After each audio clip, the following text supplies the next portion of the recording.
Cube launching a pro 3-on-3 league for retired NBA players, telling The Vertical, I thought of this concept as a fan who got sick of seeing his heroes retire and not play anymore. A lot of these guys can still play once they retire, just not the back-to-backs or 4 games in 4 nights. Now, our teammates here at The Jump, Chauncey and Steven Jackson, they have already committed to playing in the league. There you go, Byron, grow the hair back. There you go. You are the third member of that team. Y'all funny. Put my high top fade up and y'all funny. Let's do it. Okay. Let's do it. All right. Before we wrap up, I do want to get to a report from our own Mark Stein. The coaching seat in Chicago, he says, is starting to heat up. Mark says the Bulls going 6-9 in December, compounded by missing the playoffs last season, has team officials, quote, increasingly assessing the coaching fit. You can take that as you will. Now let's note the Bulls have won their last 2 games, and Hoiberg has a pretty pricey contract too, which I imagine the team is not eager to eat, but I guess we'll have to watch that. Yeah, I don't think Fred Hoiberg is an NBA coach. I think he's a good college coach. Wow. I think he can work in the front office. His players don't trust him. Noah didn't last year. Mirotic is having issues now. I don't see it. Fred is sitting there right now going, I should have never left where was Iowa State. Yeah. See what I'm saying? Never left Iowa State. I'm with you. What they really want to do is sit around, look at some killer basketball highlights. So, hey, LeBron James very nicely has accommodated us by having a birthday today. That just gives us carte blanche. We have an excuse. We're just going to show you a bunch of awesome video. You know, this conversation actually started with LeBron, who does turn 32 today. He was asked to compare himself to Michael Jordan at the same age. And it really is an interesting inflection point to look at the numbers, because Michael had won 3 titles by 32, and guess what? Same for LeBron. And because LeBron didn't have to go through that, whole pesky college thing first, he has already racked up more points, rebounds, and assists than MJ. Not to mention, he does have one additional one of those shiny MVP trophies. So if what LeBron told us this summer is true, and he really is chasing Michael Jordan's ghost, Michael Jordan, not dead, but, that's what he said, to see who is the most dominant player of all time. It was news to Michael Jordan when he said that. That's all I'm saying. Not dead. He is at least on the way, right, to making a case for himself. Now, that being said, LeBron does feel that's where the similarities stop. He gave a quote yesterday on their actual playing styles. He was having none of the comparison. He was much more of a scorer, and at that point, did a lot of post work at that point in time. But our games were just different. His body is different. My body is different than his. All right, so who does LeBron compare to in the way he plays? I mean, he's obviously, right, guy's got a lot of magic in his game, the court vision, the passes, the way he controls the floor. Who's that guy in that shot? Look at that. We also have, producer Danny called this morning LeBron the rich man's Pippen, which is maybe the first time he's been called that. Wow. Certainly defensively, you can see Scotty's influence on LeBron. We could run a half dozen of these chase down blocks, right? Oh, yeah. It's good. And then Cavs coach Ty Lue, his comparison was he thought LeBron has the same explosiveness as Dominique Wilkins. Another compliment. Yeah, I mean, look, I don't think there's any question when you talk about one of the greatest dunkers of all time, and finishers. I mean, that's LeBron, too. Right, and of course, you got to throw in Dr. J, as far as I'm concerned. If you're going to talk about athleticism, boom, there you go. And Oscar Robertson, look, we keep talking about Oscar in reference to Russell Westbrook right now because of the triple-doubles. But let's be honest, all a triple-double is a way of measuring all-around influence in a basketball game. And that is probably the most LeBron James thing of all. The best thing you can say about LeBron is he does everything exceptionally well. He can play 1 through 5, guard 1 through 5, score when he has to, facilitate when he has to. And look, his leadership skills have improved every year he has been in the league. At 32, he now has better numbers than he did at this point last season. Oh, and by the way, along the way, he did happen to topple a 73-win team led by a 2-time MVP, thanks to the best NBA Finals comeback in history. So, it's possible that he's actually comparable to no one. Of course, that's not going to stop all of us from trying. All right, so guys, who do you think influenced LeBron the most? I mean, we saw a highlight there, Byron, that you may have something to say about. You know who I'm going to say. Go ahead. Do it. You know I'm going to say Earvin Magic Johnson. Of course. I mean, we just talked about it. He can guard 1 through 5. Magic Johnson can guard 1 through 5 back in the day. He can play every position. Magic Johnson could play every position back in the day. He can facilitate. We know Magic was the best facilitator of all times. His vision, we know Magic's vision was the best. Now, you add the fact that, like LeBron said, he can score when he wanted to. Believe me, Urban Magic Johnson back in the day could average 25 points a game if he wanted to. And then you look at the other thing I compare him to is that these two great football players who also played college basketball, Tony Gonzalez and Antonio Gates, were two of the best tight ends ever. Yes. Put LeBron, and I've always said this about LeBron James. Right? He is a tight end in a basketball uniform. Yep. He would have been untouchable in the NFL as well. And we already know he's untouchable on the basketball court. Well, remember, he had that flag football game, him and Kevin Durant. So he feels like he is a receiver of sorts. He is. So there's that. Now, I'm with you on Magic. I'm with you on Oscar Robertson. Right. I would throw in the upper body or the body frame of a Karl Malone. I would add that into the equation. Because LeBron is built like a truck. I don't think we've seen a guy as chiseled as LeBron since this guy right here, the mailman, Karl Malone, who was built like a brick house. So that's the other part of the equation that I would throw in there. I would throw that LeBron's strength is only rivaled of that of a guy who's one of the greatest power forwards of all time. Yeah, well, I would agree with you there as well. And one thing that I left out with LeBron is we talk about his athleticism, but his speed and his quickness is unmatched when you look at somebody his size. And Karl might be the closest guy to him when you talk about those two elements of his game as well. And he's 32. I mean, he pointed out yesterday to reporters, he said, I'm like a fine wine. I just keep aging well. I don't know how many more years we have of this version of LeBron, but it's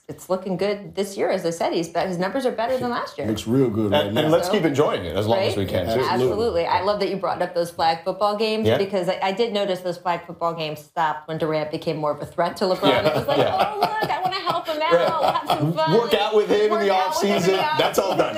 See you later. That's what true competitors do, though. I can't imagine why. I don't know why we're down there. You're getting a little too close. Exactly.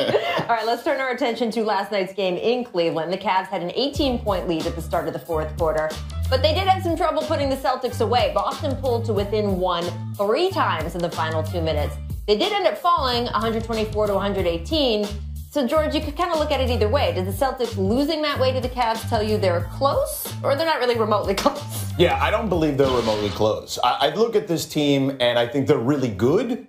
I just don't think they're great. And to be a championship contender, which is what Danny Ainge and everybody in Boston wants, you have to be that. They're missing a couple of elements, Byron. I think that they're missing a real wing. Now, maybe Jaylen Brown turns into that guy. Or maybe that next pick that they have turns into that guy. They need that, but I also feel like they need a real post presence. They need a rim protector, a guy who can give them easy buckets. That's just not what Al Horford does. Right. So you look at a guy like DeMarcus Cousins, right? Could they trade for him using that Nets pick? Or maybe even a Hassan Whiteside, where maybe you don't have to give up the Nets pick. But someone like that and a wing, and then all of a sudden we can talk about them being a championship team. Could they trade for anyone is what Celtics fans want to know. They've been waiting on this big trade date he's going to pull off for a couple seasons. I think they could because they got so many draft picks that they can use in a trade that are very attractive to a lot of teams.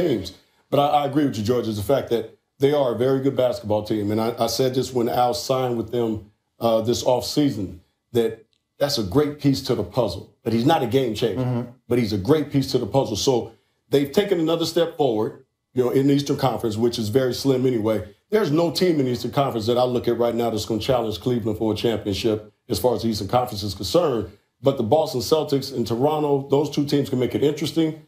But still, at the end of the day, Cleveland's still the favorite. Rachel, they're like a baseball team that has a bunch of 2 and 3 starters. Right. They don't have the number one. Right. Like Isaiah Thomas and Al Horford are good players, all-star type players, but they're not a definitive number one guy. Yeah, I mean, the Celtics are now 0-6 against the top 2 teams in either conference. Not there. Rough night for the Raptors the past couple nights, too. So the Cavs, again, distinguishing themselves as the class of the conference. Not that we didn't know that already. Let's talk about the Lakers.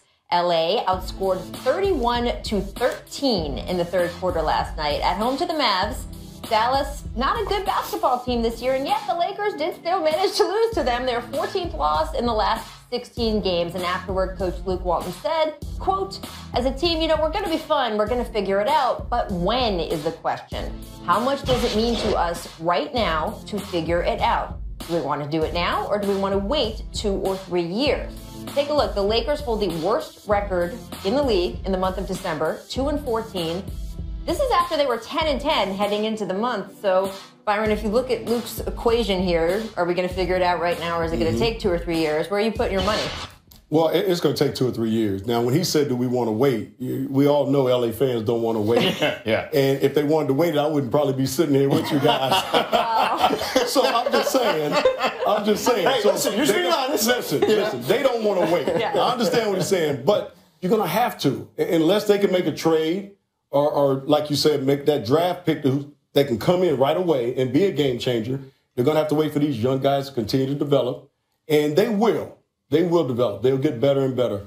But they are still a year or 2 or 3 away from being a team that can contend in the playoffs. I'm with Byron. That first month of the season was a little fool's gold there, basically. They dealt with some injuries. Then they had to play 8 and 9 guys for about 2 weeks. And this team isn't built for that. There's a reason those guys weren't set out to play those type of minutes. But what is a real progression here? Isn't 30 wins, shouldn't that be enough for this team? And I still feel like they're on a path for 30 wins potentially. That would be a really good season for them. You're talking about a 13-win improvement. Well, I mean, I think part of what Lou's talking about is he's just looking for some fight from the individual guys. He said in his post-third quarter and in between the third and fourth quarters last night, he was like, I thought we would fight more than this. And I think that's when he's looking at the individual players, guys like D'Angelo. He wants to see some of that individual growth. What do you expect? Yeah, I think that's exactly what he wants to see. You can't settle in on accepting losing. Right. When you lose a game, and we can go back to the 80s and the 90s, like when we lost 2 in a row, it was like the world was coming to an end. Really? You got to have that type of intensity every single night. When you lose a game or you lose 2 in a row, 3 in a row, whatever the case may be, you got to come in like it's game 7, the next game. Leave it all out there on the table. And I don't think that's what he's getting right now for the young guys. They're kind of settling in. And I still think they're in that figure-it-out stage. It's still early in the marriage. They're still trying to figure it all out. But it is going to take some time, so people just have to be patient. Byron, the reality is this, and Rachel, is that they brought in some veteran guys like Lou Deng and Timothy Mozgov, but they're not the best players on the team. And to change that type of culture, the guys who are the best players on that team have to change that culture. You need a leader. Yeah. And patience, apparently. And patience. And patience. Lots of it. Yeah, no doubt. Changer shimmy. Walker, long 3. Trickled off. Kemba. Don't start dancing. No, baby.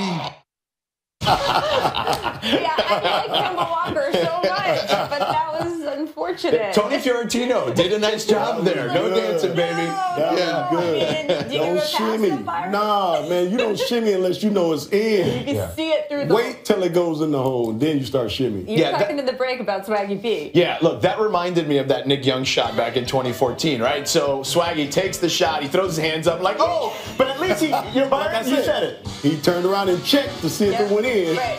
He caught himself. He caught him quickly. Now, Kemba was like, oh, this is all good. I don't have to worry about any of this. Dedicated. I know myself. But I will give Kemba more credit because I love the swagger he puts into it. Kind of like Antoine Walker with a little shimmy. Right. To me, if you can shimmy like Antoine Walker can shimmy, you deserve some love. There's a little hip movement there, too. Yeah. Antoine was the king of the shimmy. It went in. Right, you can shimmy. Then you can shimmy. Yes. You can get it done. He was the king of the shimmy. He was, exactly. man. Antoine was the best at that stuff. Let's move on to another guy who gets it done, Russell Westbrook. He was ejected in the third quarter last night. Not as much getting it done. It was because he was arguing with the refs over whether the shot clock should have been reset or not. Afterward, he was not happy. Take a listen. It's just crazy, man, especially for me, because I feel like, I don't get the benefit of that most of the time, especially throughout the game with refs. And I get so many texts just for talking. I can't even say nothing when I'm getting hammered every time I go to the damn basket throughout the games and previous games, not tonight, but every night. And I just don't give refs the same way as other people, and I don't appreciate it. Now, Westbrook might actually have a point about how he's officiated. He leads the league in technical fouls, which frankly is a remarkable accomplishment in a world that Boogie Cousins also lives in. It is possible he is such an aggressive player. There's a bit too much of a hair trigger in calling these texts on him. And frankly, in general, I think the NBA needs to lighten up on the language texts. I get being respectful to the officials, but we're all grown adults here, right? Including the refs. Enough with these you hurt my feeling technicals. They can handle a stray curse word or two.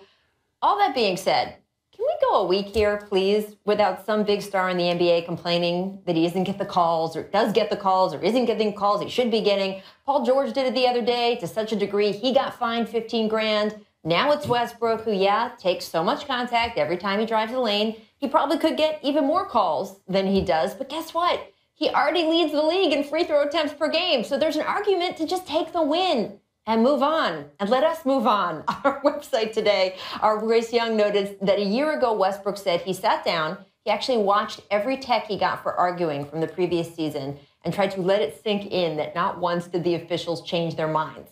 At the time, he said he had resolved he was going to stop complaining.